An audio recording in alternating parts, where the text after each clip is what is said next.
سلام، من جیم کمبل هستم، مدیر اجرایی شرکت بریجتال و قراره که به شما نشون بدم چطور ما میتونیم بهترین جوراب‌های دنیا را در کارخانه‌مون تولید کنیم. همراه من باشید.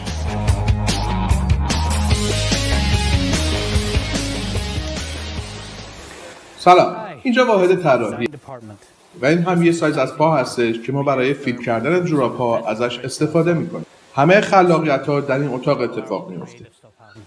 فرایند طراحی مشکلات ایجاد شده را بررسی و برطرف می‌کنه. ما جوراب‌هایی تولید می‌کنیم که در محیط‌های مختلف از شما محافظت کنه و از تکنولوژی متفاوت و نخ‌های متنوعی برای راحتی پاهای شما استفاده می‌کنید. این به این معنیه که شما واقعاً در مورد جوراب نمی‌دونید و پاهای شما از فعالیت‌هایی که انجام میده لذت نمی‌بره. به خاطر اینکه ما وقت زیادی در قسمت طراحی می‌گذاریم و سختگیری زیادی میشه تا جوراب بار اولی که پوشیده میشه و یا در زمان کشیده شدن فیت و اندازه باشه و بعد از شستشو به تدریج شل نشه و انگار یه جفت جوراب نو پوشیده اید.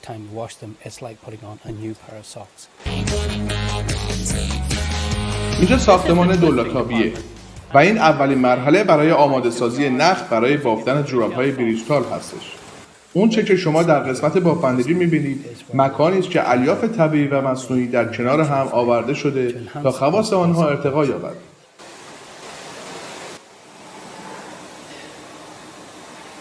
به این مرحله میگن وایندینگ، یعنی پیچیدن نخ دور دوک.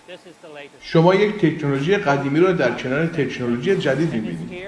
ما برای هر دو یک کار انجام میدیم و اینجا جایی است که مصنوعی و طبیعی با هم تلفیق میشه و قابلیتاشون بسیار افزایش پیدا میکنه.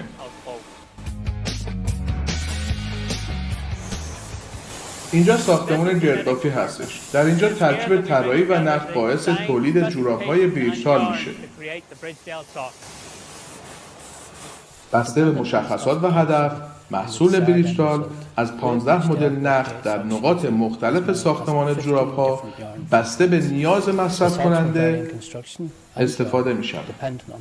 سرتاسر جوراب‌ها از دوام یک نواختی برخوردار هستند، اما در بعضی نقاط مهم خاصیت کش‌سانی بیشتری دارند تا بهینه‌تر شوند. بستن ته جوراب‌ها با نهایت دقت انجام میشه. ما روش‌های زیادی را استفاده می‌کنیم تا مطمئن شویم که انگشتان پاها راحت هستند.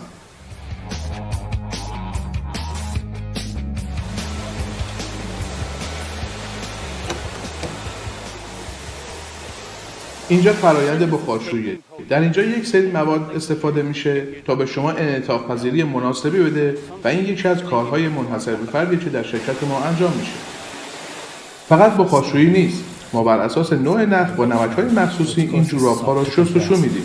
این باعث میشه که جوراب‌ها متراکم‌تر بشه و بیشتر حالت کش‌سانی پیدا بکنه.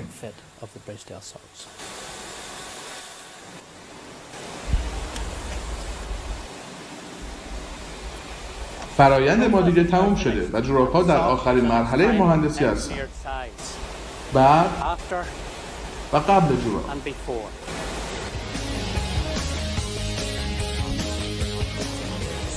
این چیزی که ما اسمشو گذاشتیم برد. آخرین شکل جوراب‌ها قبل از دسته‌بندی در این بردها شکل می‌گیره. در این مرحله جوراب‌ها تمام شده و برای ساز شدن اصلاح می‌شوند. بردینگ کردن عملیاتی است برای حذف چین و چروک جوراب‌ها و آماده سازی آنها برای بسته‌بندی. اینجا واحد کنترل کیفیه. در اینجا هر کدام از جوراب‌ها به صورت جداگانه آزمایش میشن تا دقیقاً هم اندازه باشن. اینها جوراب‌های رد شده هستند که هر کدام مشکلات جزئی دارند، اما برای استانداردی که مشتریان ما از ما می‌خواهند قابل قبول نیستند. در حالی که جوراب‌ها به صورت رندوم در مسیر فرآیند امتحان میشن، در واحد کنترل کیفی هر کدام از جوراب‌ها به صورت جفتی و گروهی امتحان میشن. این تضمینی است برای اینکه هر جفت جوراب شبیه هستند و در آخر بسته‌بندی. اینجا هم کنترل کردن ادامه داره.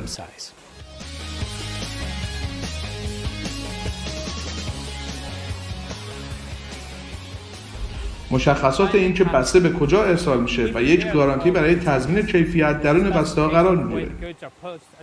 همکاران ما مطمئن میشن محصولات در بهترین شرایط از درب کارخانه تا پاهای شما مسیر را طی خواهد کرد.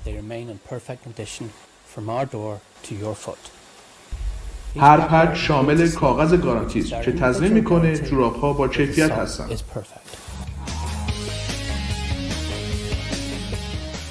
خب، امیدوارم از دیدن فرآیندهای تولید محصولات ما لذت برده باشید و همچنین دیده باشید برای تولید بهترین جوراب‌های دنیا چه کار زیادی باید انجام بشه. موفق باشید.